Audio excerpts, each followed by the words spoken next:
Hi guys, welcome to our channel. Please like and subscribe. Ay, nanguto naman ko. Hi guys, welcome to our channel. Please like and subscribe.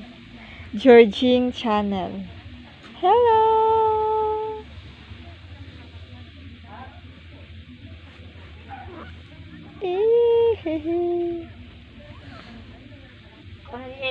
Please like and subscribe. Bantay na rin, ikaw na kaning. Bantay na rin, mga vlog rin. So hello guys, welcome to our channel. Please hit like and subscribe first before anything else. So now I am with my Georgine. Ito ang guest ko for today, si Georgine. Say hi, Georgine. Okay. Shout out the eye sa mga nagpahiram o sinina.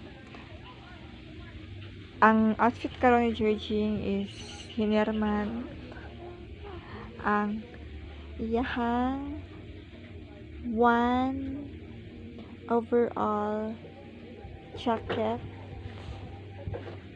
black and white, and ito is yun lang ang amin. Ala, si Georgine, naminaw si Georgine, and ito ay hinirman also with friend. Actually, wala ako kabaloon si tawag ani. Si tawag ani. So, and also this one is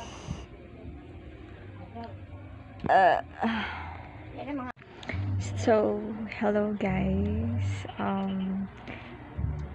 This is my first vlog, and I want to share with you my daily routine as a first time. So it's been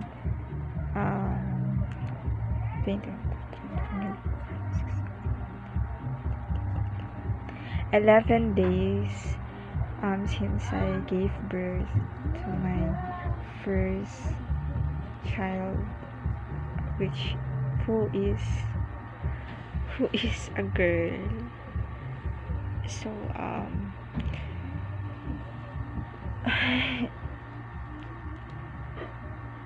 ito naman is actually kanina pa ako naligo, mga 10 o'clock in the morning, but it seems yung katawan ko is so tiring.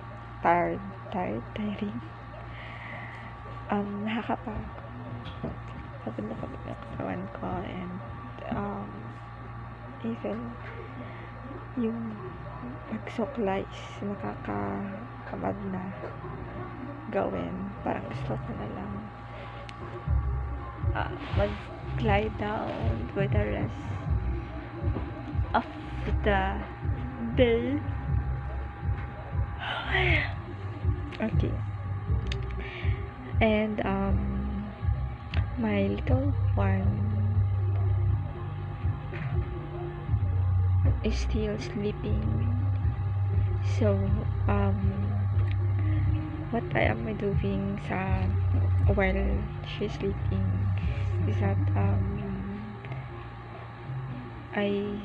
una is kapag tulog siya is kumakain ako.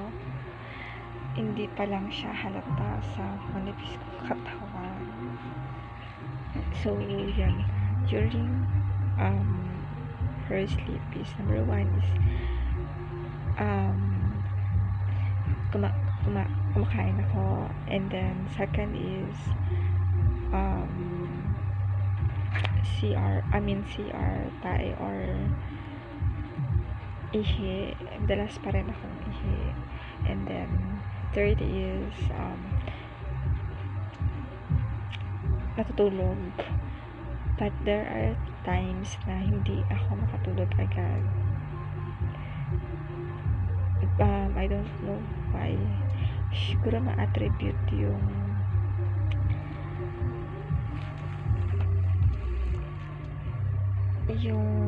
tawag nito, yung maliit lang natulog, and then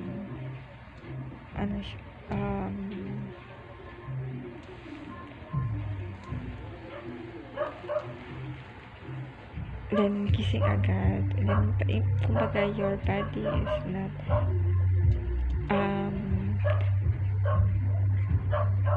tawag nito, hindi agad ako nakakatulog. Basta yun, hindi agad ako nakatulog. And ang ginagawa ko is sometimes I play games in my phone or reading.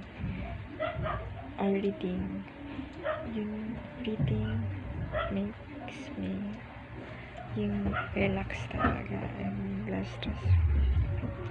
And because I do not watch TV or browse on